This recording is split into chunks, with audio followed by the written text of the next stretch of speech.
You're listening to the Men's Intuition Podcast with me, Jeff Ash, certified nutritionist, personal trainer, and intuitive eating coach. Here, I'll provide you with practical and engaging conversations to help you and your family transform your relationship with food and body, all without dieting, restriction, guilt, or shame. So my guest today is Libby Supan, and she's a licensed therapist and certified intuitive eating coach. And she specializes in helping individuals and groups foster a healthy relationship with food and their bodies. Her thriving virtual telehealth private practice offers comprehensive support to clients worldwide. And her expertise extends to working with individuals of all genders, addressing various concerns such as healing from disordered eating, managing depression and anxiety, and overcoming codependency. Libby's coaching program is accessible to anyone, regardless of their location, allowing her to reach and assist individuals globally. And drawing from her personal experience of triumphing over her own eating disorder, Libby has discovered the path to food freedom and is dedicated to guiding others on their own transformative journeys. So join Libby as she empowers you to reclaim your relationship with food and embrace a life of balance and well-being. All right, so we are here with Libby Supan today, and I'm excited to have her on the podcast. And so welcome. Hi, Jeff. Thank you so much for having me. Yeah, I've been looking forward to this conversation. But before we dive into that, why don't you tell us a little more about yourself and kind of how you got into this line of work and what makes you real passionate about helping people with their relationship with food and body? Yeah, absolutely. So I'm Libby Supan, and I'm a licensed therapist and a certified intuitive eating coach. And I myself struggled with several eating disorders, disordered eating, and extremely negative body image for over 20 years. And I just kind of always made a promise to myself that if I ever got better, if I ever actually recovered, then I would almost like have to do this work and help others. It just felt like a knowing that that was what I would do. And I truly didn't think I would recover. So I didn't think that this was possible. So I am extremely passionate about the work that I do. I also kind of got into this career a little bit later in life because of that, because of my struggles. I just wasn't well enough to do that. So, I did pharmaceutical sales, medical device sales for about 10 years, and I was not good at it, to say the least. But yeah, I'm overly passionate about helping as many people as I can experience true food freedom. And I know what it's like being on the other side and what it's like being where I'm at now. And I try to explain to people, but like, it's so much more than just food freedom and being an intuitive eater. It's kind of like everything in my life has changed. So that is why I'm so passionate. Yeah, that makes a lot of sense. I mean, that's kind of the story that you hear from so many people who have gone through the process of really working on their relationship with food and healing from eating disorders or just years and years of dieting. And I think so many of us, like you, I'm similar in that once you learn about this stuff, once you find out about this stuff, then you can't help but want to help other people who are dealing with that and working through those issues themselves. And so That's great that you made that shift in your career. Yeah, definitely. But yeah, I agree with you. I think most people, and tell me if you agree, in the anti-diet space come from their own experience being like, a prisoner in diet culture and kind of their own recovery.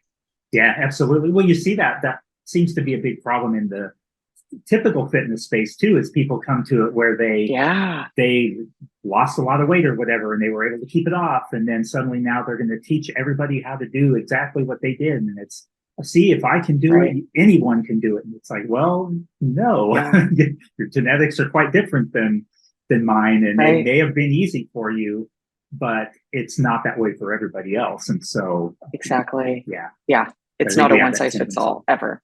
Yeah, definitely. Well, I'd just like to dive in with kind of a general question about disordered or problematic eating, and I think this will kind of help us understand why would I have a therapist on to talk about food, because isn't that the job of a nutritionist or a dietitian? Right.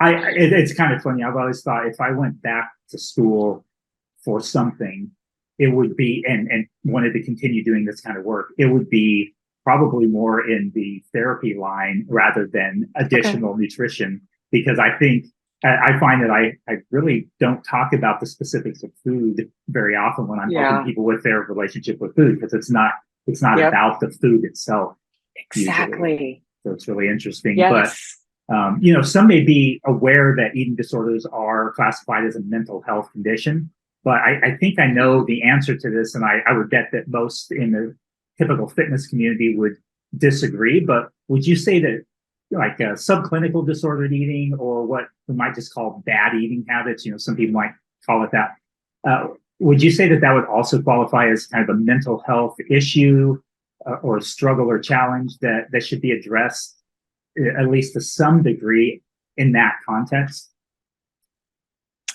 Absolutely, 100%. So I believe that many people struggle with disordered eating, just, Americans, anyone around the Mm-hmm. world, because of the diet culture that we live in. And it mostly, like I said, it mostly stems from our fat phobic society and the diet culture. And disordered eating is a mental health issue because it mostly stems from being fat phobic or having weight stigma. And it's the belief about body size that typically triggers disordered eating. So at least initially, like I believe there's a mental health aspect. And then I think at some point, disordered eating or an eating disorder can turn into like just a really harmful habit. But I definitely think initially, a lot of times, certain factors are in kind of the ingredients to develop the disordered eating or eating disorder, which oftentimes are depression, are anxiety, codependency, perfectionism, kind of all that stuff. But yeah, it's the disordered eating pieces. I'm trying to manipulate my body to be a certain thing, probably smaller. And because of that, I'm now changing my behaviors I'm doing with food and or exercise. And that takes a toll on your mental health Mm-hmm. because you're kind of messing around with your genetics, or Yeah, at least you're trying to. So yeah, absolutely. almost in many cases trying to become something you're not, and that you're not even Yes. capable of becoming.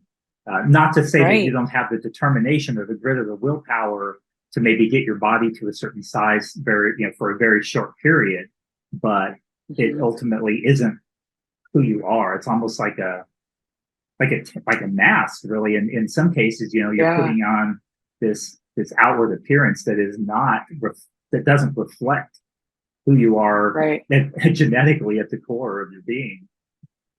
Right. And two, when people are in this, like, I guess process, if you will, of disordered eating, they don't know what's actually happening biologically. Mm-hmm. And so, I mean, it just, as you know, just turns into a whole like mess of a system, and you no longer have your hunger cues, and then you have to like relearn how to eat intuitively. And yeah, it really messes with kind of everything. Yeah. Well, you're talking about how it with disordered eating, you tend to see depression, anxiety, codependency, perfectionism that go along with that. So, Yeah. why do you think that those mental health issues and struggles tend to go along with full blown eating disorders? That would kind of make sense. I think a Mm-hmm. lot of people could make that connection. But what about just disordered eating, or even just struggles with dieting and yo-yo dieting? How do Sure. those all connect in? Yeah, absolutely. So if you think about it like this, so it's kind of like, how can someone have a disordered eating experience and not have anxiety or depression? Mm-hmm. So let's just say I have a binge. So now I'm feeling incredibly overstuffed. I'm probably at a 9 or 10 on the hunger scale, if we all know the hunger scale. Mm-hmm. And I'm now feeling depressed and anxious. So I'm depressed because I did it again. I did the thing that I promised myself I was never going to do. And I'm also anxious because of all the food I just consumed. I'm probably going to gain weight, which Mm-hmm. is why I'm even doing this whole thing in the first place, where like why I'm even in this situation, because I first started out restricting to manipulate my body. Now I'm binging because of it. And now I have the extra anxiety because of the fear of the weight gain. So, what I typically see in my clients, and what was true for myself as well, is how common depression is with binging and how common anxiety is with restricting. And I'm not saying that's like it's not black and white, Right. but I think just commonality, like that's what Mm-hmm. I see. So, like I was saying, if you're like most Americans, you do the binge restrict thing cycle. So you then have the experience of both anxiety and depression. Um, And, let me also say that, I have to be careful about, certain things I say because, this isn't the therapy room, but just because, let's say you do recover from disordered eating or an eating disorder doesn't mean the depression and anxiety will go away. It will probably be a lot less and decreased, but it doesn't mean it's going to go away. And then to speak on perfectionism and codependency. So the way I see it is, first of all, so often people with disordered eating and eating disorder, they aren't aware of the perfectionism or the codependency piece. So the way I see it and what happened for me was like, if the eating disorder is kind of like the umbrella that encompasses like the world that you live in, what happens is like, once this is removed, the perfectionism and codependency is above those. So it's kind of like all these umbrellas. Okay. So it's like, yeah, okay, well, Ed is gone, but we still have the perfectionism and coda piece. So a lot of times people aren't really sure what either of those things are. So perfectionism is absolute thinking. It's black and white. It's good or bad, wrong or right, healthy, unhealthy. It's the same thing we do with the binge restrict cycle, right? It's binging and restricting are on opposite ends of the spectrum. And, perfectionism looks like, I can't believe I ate the donut. I'm such a loser. I told myself I'd never eat this donut again. F it. I'm going to eat the rest of the donuts because I'm not going to get it again, ever again. And so, and there you go with the binge restrict. So that's kind of how I explain perfectionism to my clients. And once I do, they really start to see it in most areas of their life, not just the relationship they have with food. Let me take a sip of water. Hold on. And then also codependency. Most people don't know what codependency means, and I wouldn't expect anyone to. It's just like a fancy or clinical word for people pleasing. And here's how I explain it. So if you can't trust yourself to feed yourself, which is like a basic, normal human function, kind of like knowing when you need to use the restroom, automatically knowing when to breathe. Like, you don't think about, I need to take a breath of air. So it's like, once you start engaging in disordered eating, which would be any kind of a, weight loss diet or, weight loss food plan, whatever, you're depending on these external avenues that are dictating now how you are taking care of yourself. So you can no longer trust yourself to feed yourself. And when that happens, it kind of holistically just changes the homeostasis of kind of everything in your world. So because I now can't trust myself to feed myself, I kind of now am indecisive about all areas. So I'm going to run it by you. So I have to make this decision about my weekend and I just can't figure it out. Like, you've got to help me. So it's like, the more intense the eating disorder or disordered eating and the longer it goes on, the more and more and more I can no longer trust myself. And the trust piece is people pleasing, because I am so uncomfortable with even the idea that you might be uncomfortable with me. So as long that I know that you're okay and you're comfortable with me, I'm okay. Yeah. But because I'm not okay, because I'm anxious that you're not okay, I now have to act a certain way and almost like beg you and, just be the best little perfect people pleaser. So I just said a lot of words. I hope that made sense. No, it did. It makes me think of dieting and how easy it would be for those things to fuel each other, really. The dieting Absolutely. to fuel the codependency, because you have this thing, this standard that's telling you what to do and telling you when you've done a good job.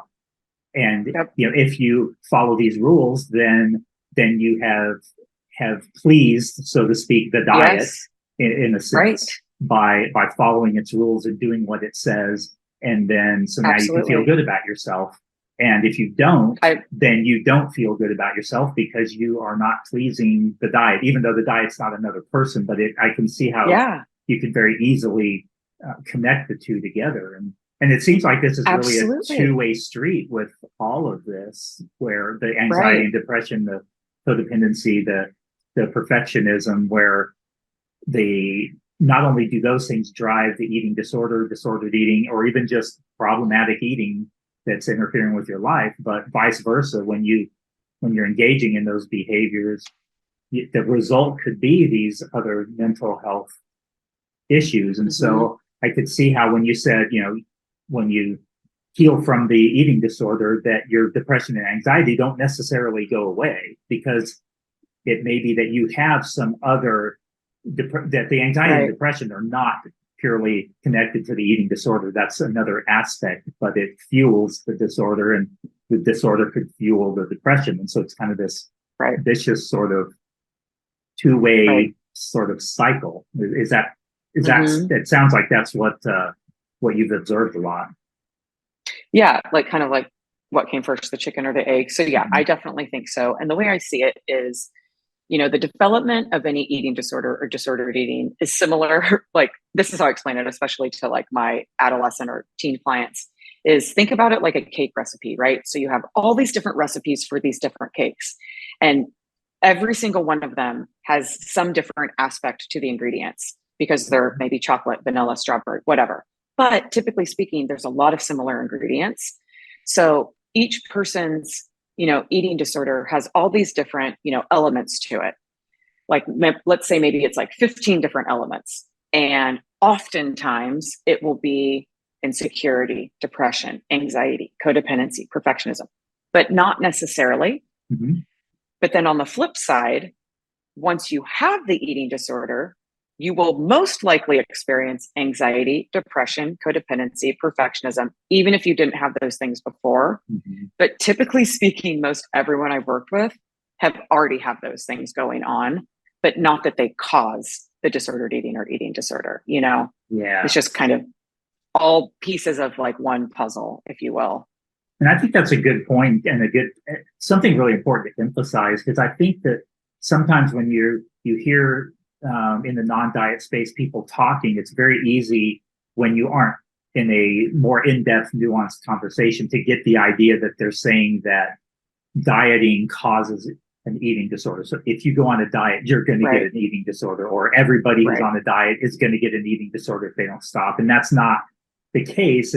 It's far more, there's far more factors involved in moving from just something that's kind of annoying or interfering in your life, or maybe you feel bad about it, but it's not truly like freezing you and keeping you stuck in without being able to move through life, or going into a life-threatening full-blown eating disorder just because you did Weight Watchers a few times. It doesn't work that way. There's so much more involved. Right. Absolutely. And yeah, it's like going on a diet is a form of disordered eating. But I know a lot of people, like friends, family, that can go on diets, lose weight. They never keep it off, long term, but they're fine. It's like, yeah, they just went on a diet for 3 months and they gained all the weight back, but it's no big deal. Like, they are back to how they were eating before the diet. And again, I think too, like it's just a piece of the puzzle. So I can tell you for myself, I'm thinking one of almost like the last straws, if you will, of the development of my eating disorder was the disordered eating aspect. So it's kind of like all the pieces were already there. And then I started restricting food, and it was like, here we go. And then it was just kind of like, 20 years later. So and that's why it's not about the food in so many cases, the food itself, like the macronutrient content or the food quality or all of those things. It's our approach and how we're thinking about those foods that's really driving this mental illness, mental struggles that we're having with this. And for different people, that can manifest completely differently. Myself, as I think back on my own life, I was raised in a very loving home where we just didn't talk about people's bodies. And if you said negative things about other people, regardless of whether it was joking or not, it really was discouraged, and you'd even kind of get in trouble for that. And so that was just not a thing. And my parents didn't really diet. I think they did Nutrisystem a time or two. I think my mom might have done Weight Watchers, but they didn't talk about it, and it didn't interfere with everything else. And so I grew up very much an intuitive eater, as far as I can tell. And then later I got into kind of the bodybuilding type approach. And so I was macro counting and doing all that. But as you described there, it never pulled me into a full-blown eating disorder or anything that severely interfered with my life. I definitely found myself body checking a lot, and I didn't, that was something that I thought about more than I should. I'm looking at my reflection in the mirror every time I pass something, constantly looking for different places on my body that weren't quite right, that I should be changing. So all those kinds of things. But at the same time, it wasn't interfering with my work. I mean, I could do that in the morning, and then I could go about my business. And but for so many other people, and that's where so much of your life experiences and initial foundations of how your ways of thinking developed could take those same circumstances and result in a full-blown eating disorder or body dysmorphia or muscle dysmorphia or something like that. And so it's just such a complex issue. And I think that's why I find, and there's so many therapists who end up as intuitive eating counselors, is because it is very much far more than just a food thing. Absolutely. So first I want to say I love your parents, and how incredible that you grew up in that household. I mean, what a gift. Mm-hmm. And I think so if you and I had to compare, well, why did I have the eating disorder if you didn't? Yeah. Not that, we're comparing, but so many people will ask me that question, why do I have one and my sister doesn't? But it's kind of I guess with what you just told me, you had that upbringing and foundation of solid, intuitive eating. You never thought about food or your body, it sounds like, in a negative way. And then for whatever reason in your life, you got into the fitness thing and you maybe engaged in some disordered eating or behaviors. Oh yeah, for sure. But yeah, because of that initial upbringing and foundation, you were able to easily go back there. Mm-hmm. Whereas for somebody like me, I didn't have that experience. Right. I grew up in a household that was totally disordered, black and white, everything. It was either mom's on a diet or she's not.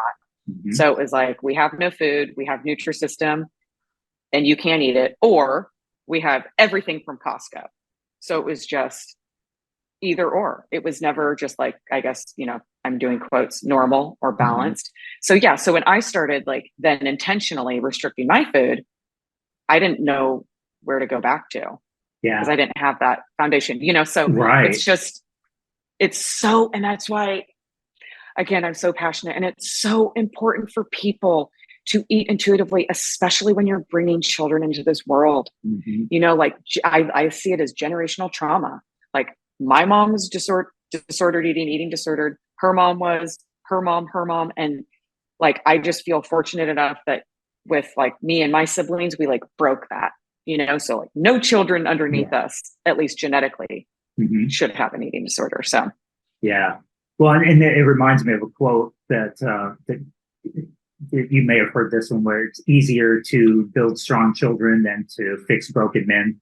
And it's that idea where it's far easier to, if you've already developed those foundations through childhood, those are mm-hmm. the formative years where your brain is developing far more. I think back to my upbringing with as perfect a parents as you could possibly imagine. And then my first marriage, I got into my first marriage, and she was extremely abusive, over the top, mm-hmm. verbally, and then verbally toward myself, for our kids. And so that was a 15-year stretch of that intense abuse, which there are still things that I'm dealing with after the fact, but it's far different for me to deal with it. Mm-hmm. It's been much easier for me to move on, and I don't have any necessarily clinical kinds of mental health issues. Yet somebody else who maybe had grown up with that, thinking about my kids, that, their formative years, it's impacted us in such a different way. And it's the same with all of these kinds of things with food. And so again, just re-emphasizing what you said there about raising kids and the importance of starting as early as possible with that is so important. Right. I mean, it doesn't guarantee that they're not going to develop an eating disorder, because we see that too. Right. You see one sibling has a perfect relationship with food, and the other one ends up with an eating disorder for whatever reason. But there's often no clear explanation. But at the same time, we can set them up for that success as much as possible. Right. And I guess with with what you just said and like, the abuse that you experienced from your ex-wife, but like you didn't have that in your upbringing. I see it like correlated to food. So it's all trauma, So Mhm. because you didn't have that trauma in your upbringing, your brain could recognize that this is different, this is wrong. And I'm reading between the lines. I don't really know, but like I'm assuming like at some point you were able to, be back to your normal self and no longer accept this abuse. Whereas, yeah, somebody who may have been, brought up with abuse, when they're now in the abuse as an adult, it's like a re-traumatization and maybe Right. some PTSD stuff, Mhm. very similar to the disordered eating. Yeah, So absolutely. yeah, Yeah, definitely. Well, kind of going along with the kind of shifting gears a little bit here, that went off, and I wasn't even planning on talking about that, but I'm glad we did. um, have you seen medications? And so many people who are struggling with mental health issues are taking medication, or maybe they should be because and are avoiding that for whatever reason. But for those who are taking medications for various mental health conditions, how have you seen that impact the development of intuitive eating skills, whether it's positively or negatively, or not so much negatively, but more as another piece that needs to be navigated in a particular way? sure. So I guess it depends on the type of medication. So like, are we talking, I don't know, just anti-anxiety, antidepressants, or are we talking Mhm. like stimulants Yeah, but or I'm anything? really anything that would impact mood. I know some specifically impact appetite in different ways, and Right. but I guess as a therapist, I would assume you probably work with people who are taking medications, and that's Oftentimes, yeah. certainly a factor in your work with them. And so I'd be curious to know Yeah. how you work, how you navigate that with all of this too. Yeah. So, just to make sure everybody understands, I do not prescribe medication. That Right. would be the psychiatrist's job. Mhm. So yeah, I mean, at some point, whether the client, starts working with me and they're already on a medication, or we decide it's a good idea to get on a medication, in the middle of our working together, it really just depends on the client and the medication. And the other thing about psychotropic medications is that it's all trial and error. Mhm. Unfortunately, Yeah, it's it not really like is. other medications, So like for me, I'm on an antidepressant, and it took me, and I've been on it for quite some time. But when I like first started this process, like many years ago, I had to try like several different types, and they affect you in all different ways because of the side effects. So, for instance, okay, one of my adolescent clients, she was put on an anti-anxiety medication, and at first it was good. She had less anxiety overall. She felt a little bit more at ease with the thought of eating food, like body image stuff. But then she started getting these incredible stomach aches. And then we found Oh, out okay. that one of the side effects to this medication was possible stomach aches. So she then like was really restrictive because she was in so Right. much physical pain. So then it was almost kind of like, I don't want to say it was a step back, but Mhm. it was really frustrating for her. So she, it's just, and everything, it's just a process. So she ends up, getting off the medication. So now she has a gastro doctor because she's having like more stuff happen because of the medication, even though she's no longer on it. So like something like that can happen. Oftentimes when you get on an anti-anxiety or antidepressant, it does ease overall the depression or the anxiety. So everything's a little bit easier. Mhm. So a lot of times, like, it's kind of like for a certain person, I'm not saying an umbrella term, or, Right. I'm not talking about all people, but like for some people, you have to have that medication piece in order to even start to do the work. Mhm. Because sometimes like the depression or anxiety is so debilitating, you can't. Like the depression's so bad, you can't get out of bed. The Mhm. anxiety is so bad, you can't stop obsessing about whatever the thing is. So Right. sometimes like we have to have the medication piece. Now I'm talking about other medications like stimulants, so like Adderall, Mhm. Vyvanse, amphetamine, the metformins, and all of those. Um, you know, and I don't want to be black and white about anything, but it's going to mess with you and it's going Mhm. to make everything harder. And I can tell you personally, when I was struggling with my eating disorder, I absolutely took those medications because I didn't care. I just didn't want to have that feeling, which was the feeling of the urge to binge. I didn't understand it, you know, like I did not understand like what was happening to me. I really thought it was like my insides were broken and that something would fix it. But with the stimulants, what I think most people know, and especially if you've been on it, you've experienced it, is that you always have to like increase your dose because you become like tolerant to it. Yeah, that makes sense. You know? Right. And it's like you can only take so many milligrams of stimulants and it's just not good for you. And so the other piece is when you stop taking it, your appetite is right back where it started. And so typically speaking, it's just like as if you were restricting this whole time, you were on a diet. So like, yeah, your body's going to want to feed you and more because it needs to protect itself. It thinks you are starving itself. So I think medication can, like a stimulant can be okay. Like people that I work with that have ADHD or ADD, but it has to be we have to be very careful, very mindful, very intentional about all things. So yeah, I hope that made sense. Yeah, no, it does. So it's one of those things that it definitely does impact the development of those skills. And I think the reason I wanted to ask the question is, I mean, I sort of knew the answer to that, but I think it's important for people to be aware that their medications do impact. And sometimes if you're struggling with a particular aspect of intuitive eating or just eating in general, where maybe you have lost the motivation to eat and you're losing weight and you're feeling like it's an unhealthy trajectory or something like that, it's important to talk to your doctor about another alternative that may not have those same side effects and may work a little bit differently. Right.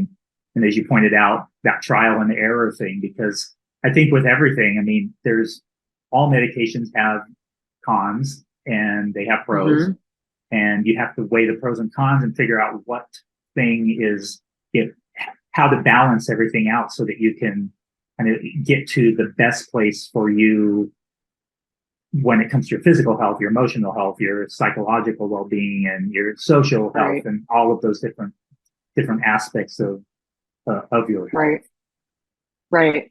And another way that like this could look, it like maybe an indirect way of how it could affect you is like, okay, so let's say, so I had a client who went on, I don't know exactly what the medication was, but I think it was an anti-anxiety off-label. And one of the side effects was like shakiness. And so because of the shakiness, that made her extremely anxious, even though the whole reason she's taking this medication was for her anxiety. Right. So she was a person that went to food as a coping skill when she felt anxious. So now she's actually eating more because of this anti-anxiety, because of the shakiness, which causes, I mean, you know, and then it probably builds on it too. You know, you find yourself eating more and eating when you don't really want to and feeling bad and getting anxious about that. And just, so it's having the exact opposite effect. And I think that's one of the reasons that I think that it's so important to approach nutrition in a much more nuanced manner than we typically see on Facebook or different Instagram influencers and stuff, where it's like, oh, just count calories. You know what? Somebody says, hey, I'm trying to lose weight and I'm kind of stuck here. So what is your advice? And people just start throwing out these just start counting calories. They don't even bother to ask, well, what were you doing? What are you struggling with? What is your goal? Why are you trying to lose weight? You know, why do you feel like you need to lose weight? And all of these different kinds of things. And I shared some comments about the complexity of it before on some threads, and it's you almost get attacked that it's like it's just a calorie deficit, bro. And don't get me started. Input output. It's like, can you not? It's not like that. Yeah, as if we're little robots. And people, I know, and and people will. I mean, I don't get into those like. I don't allow myself to get into those conversations because those types of people will never hear us. Exactly. They can't. You know, they just can't. They have like a mental block. Oh man, all the diet culture on social media. And you know, with that being said, as a therapist, like I have to be really careful about what I say on social media, because a lot of times people can, take what I say and run with it. So I remember making this one video on, why meal plans or food plans aren't a good idea. Mm-hmm. And I'm not talking about for everyone in the world, because Right. a lot of times people who have anorexia, you have to have a meal plan. Oh, absolutely. You Yeah. have to. Yeah. But I was more talking to the people that are the binge restrictors, like that will trigger like maybe a diet response, So it's just, I don't know. You have to be careful with anything that any kind of information you receive. Yeah. Well, that's why I like the podcast format. It gives us a little opportunity to talk about anxiety, depression, codependency, these kinds of things, and its impact on our relationship with food, instead of a quick little 2,000 character post that says anxiety and depression can drive your disordered eating, and they're like, well, mine doesn't. That's not. I know. Yeah. So people can very easily misunderstand those things, and so I know it's really individual. But in your work as a therapist, intuitive eating coach, do you find it more helpful to begin by addressing kind of the relationship with food aspect, or the underlying anxiety and depression when someone first gets started? I was talking to someone recently about how they see a therapist, and they were talking to the therapist about those things. They also found themselves talking to me a lot about the more therapy type of things. And, my approach was more from the human perspective, that, people can offer a listening ear and wise counsel to a degree, but, it can't go too much deeper. And they were kind of talking about how they really wanted to get back to talking more about the relationship with food, the nutrition aspect too. So, but I'm just kind of curious where you tend to find people respond the best, I guess. Yeah, kind of like talking about what I would focus on first, like I mean, it's all mental health. I guess where you tend to find people respond the best and get kind of the most, I guess, maybe bang for the buck, so to speak. Totally. I love that. I love the term bang for the buck. I always use that. So that's a really good question. So absolutely, all the time, always starting with the food piece. Like, we have to start with your body, the biology, the medical piece. Not that I'm a doctor, but so we have to make sure your body is has all the nutrients, and you're feeding yourself properly. So we always start with eating adequately, consistently, and appropriately. So oftentimes people come to me and they have no idea how to eat anymore. And just like you were saying earlier, I do not offer nutrition advice. We don't get into dietetics. I would never. I'm not a dietitian. So, and that's one of the coolest things about intuitive eating is I get to figure out what truly works for me. And no one else is going to have the same food life that I do. That's not the way to say it, but you know what I mean? Yeah. So always starting out with the food piece, and what I'll say is try to eat at least 3 to 6 times a day. And if you can't eat 3 meals, take a bite of something. We have to start small, And so it takes time to get to the place where we can start, looking at other pieces of the puzzle, but we've got to get you kind of your body stabilized first, because if we don't have that, we kind of don't have anything as far as your mental capacity. Yeah. Kind of like I was saying about, sorry, go ahead. Oh, no, I was saying you don't have to be a dietitian to tell somebody to give the advice to eat. Right, exactly. Yeah, which is cool. Yeah, right. But I was going to say, when I was saying earlier that sometimes you have to have the medication piece to, get your brain straight, if you will, in order to start the work. The same thing with the food. We have to get you fed adequately in order to even start doing any of the work. So a lot of times, especially with adolescent teen clients, the parents can get really frustrated because they don't understand. And they think that I don't understand. It's been a year. Why is she still in therapy? And it's so hard to explain if you don't get it, because all this stuff is so time consuming. It takes what it takes. Yeah. So I really like that question. Yeah, it takes a lot of work, and yeah, your brain probably works better when it's being fed well, so that you have the mental energy to work on those things that may be driving the problematic eating patterns. Right. And I'm thinking right now of one of my male clients. And so he came to me like very restrictive, anorexic. And at this point, he's totally recovered from his eating disorder. And we now just kind of talk about life stuff and anxiety and depression stuff. But he always says to me, it was so crazy when we first started working together because he was so adamant on like not increasing his food intake, and he ate so little.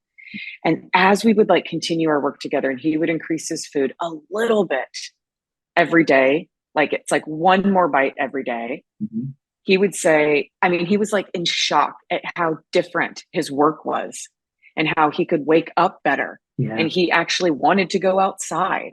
And he today like laughs about it. Like he'll say this, like, I was so stupid to like not understand that piece before, but you can't understand it because it's you and you're in it. And you don't know that you're not fully functioning. Yeah. So yeah. Well, it's amazing people that have just been on diets that weren't even in an eating disorder. I can think back to when I did one of those bodybuilding.com transformation challenges where it was a 12-week competition to see who could basically get the leanest over that 12 weeks. Okay. And you decrease your food intake over the period of time until the last couple weeks when you're just like, you're barely eating anything. And your brain is just like, you just can't focus. And, your libido's tanked and you just don't care. And, you're like licking an apple as a snack and it's like, this is good. Yum. Fantasizing about eating the paper. It's like, and it's totally obsessing. Stuff. Yeah. And so then when you think about people who are truly in a dangerous level of restriction far below that more dangerous, I say, because that's still a dangerous level. Yeah, you can imagine how just even a few more bites of food could make a significant amount of difference in the way their brain works. It's really interesting how. Right. Yeah. Well, what are some suggestions that you have for those out there who kind of feel maybe a bit lost or stuck or frustrated, maybe unsure how to get started working on their relationship with food and their body, and maybe they're listening and saying, yeah, I can totally relate to all this, but what do I do? Right. Like, where do I go? Yeah. So I will always say, like, seek help and support. I know oftentimes people don't because of financial reasons, and I totally get that. Yeah. But here's like the message I just want to say to everyone in the world is like, and I'm not saying this in a like salesy type way at all, like not about me or myself or my practice. Invest in yourself, like find the money because you will get so much better, so much quicker. It'll be so much easier, softer, and gentler of a process if you work with a professional that knows this work. So I would say, look for people that are in the anti-diet culture, intuitive eating, all foods fit, health at every size, anti-fat phobic. Look to those providers, those clinicians, start following their accounts, unfollow anything where you're left feeling bad about yourself. Anything, friends, family, who cares? Don't question it. If you feel bad, mute them, unfollow, whatever. Yeah. I think another good thing to do is to force your brain to start seeing different images. So we are so conditioned to see white, thin, tall bodies. And because of the way our brains work, because that's been, like shoved in our brains our whole lives, that's what our brain looks for. It's not a personal thing. It just is. So if I'm shoving these images into my brain is going to seek those images out. And then I have the belief that that's the only image that's right. So again, unfollow like thinspiration, fitspiration, all the like disordered type of stuff, and start following pages and accounts that are holistically healthy and images of your size body and larger. Yeah, I think that's great advice. In fact, there was a recent paper that looked at some of the social media aspects. I can't remember the details of it, but what the main thing that stood out from that paper was that they found that that adding in positive things to all of your list of negative things didn't have as much of an impact, had hardly any impact as it did to remove the negative things. So so instead of just saying, oh, well, okay, I'll just start adding in some of these fat positive and body neutral, body positive accounts and all of these kinds of things to what I'm already following, to all of my bodybuilding and Fitspiration stuff. And that's not going to really address the issue much. It might help a tiny bit, but getting rid of the bad stuff and focusing on the positive stuff is really the way to really change your outlook. I know I can totally relate to that myself, where for a period of time I followed mainly people in kind of that bodybuilding fitness space. This was years ago. And it really does. It changes your view of what a quote healthy body looks like, even though intellectually I know how garbage you feel when you're totally shredded and look like when you are as shredded as these fitness models on magazines who are promoting that as the ideal health look. You feel like garbage. And intellectually I knew that, but because I saw that all the time, I kept thinking, that's what I should strive for, or close to it, not the extreme, because I know the extreme is really bad, but it was still, it just really changes the way you think about those things. And it's really hard to then see yourself in a positive light when your body looks so different and you couldn't even possibly get there.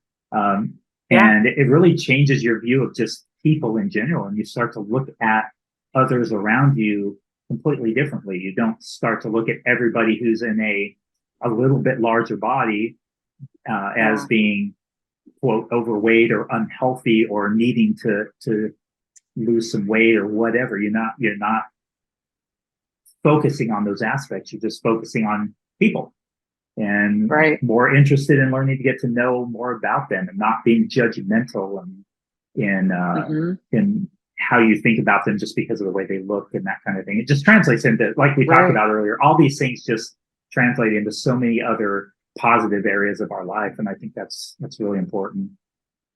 Absolutely. And I like what you're saying too, just about the mind and the brain. And the with what you're saying, the good news, fortunately, is we can change our brain, neuroplasticity. Like I see so it's kind of like when I start working with somebody, the way I explain it is like, all right, we have to kind of like undo everything about food and body stuff. So we got to like lay it out on the table. Like, what are all your thoughts and your beliefs? We have to debunk each thing and then relearn what's real, the truth, the actual facts. And it takes time because you can't just debunk the thing to then unlearn it. Right. You have to continuously tell yourself the new thing, the real thought, and it takes time, but our brains can shift and mold. And it's incredible because it's happened for me. So I know it's real and it's awesome. Yeah. I love that. I think that's a great place to wrap up our conversation. So definitely want you to tell people how they can connect with you and work with you if necessary, because again, I know you're a therapist, so I'm not sure if there's certain states that you're licensed in and others, but I know you also offer some other things that can help in other ways. So I want to share that as well. Yeah, absolutely. So again, my name is Libby Supan, and I am a therapist and a coach. So I have two separate practices. I'm licensed in California. So as long as you reside in California, we can work together in a therapy setting. And as a coach, I can work with anyone in the whole world. And I even have a client who lives in Morocco, which I just love. And you can find me on social media at Food Freedom with Libby. My email is libby@libbysupan.com. My website is libbysupan.com across the board. And if anyone has any questions about anything, seriously, I love helping people. If I could do this for free, I would. Unfortunately, we have to have money to live. But reach out, send me an email, ask me any questions, send me a DM on any of the platforms. I'm on TikTok and Instagram, Facebook, Pinterest, whatever. Cool. But that's how you can find me. All right. Well, I'll make sure to share those links, and I definitely highly recommend that people follow your Instagram account. You always put out such real good, high quality content there, and I especially thought your your series on how you accidentally joined a cult was really interesting. So go follow her, even if you just want to find out how she accidentally joined a cult. Yes, I was in a that's cult. Just a, yeah. I always forget about that. Anyways, Jeff, this was so awesome. Thank you so much. Well, I really enjoyed this. Thanks so much for coming on, and look forward to continuing to stay in contact virtually. Yeah, that sounds awesome. Thank you so much, Jeff.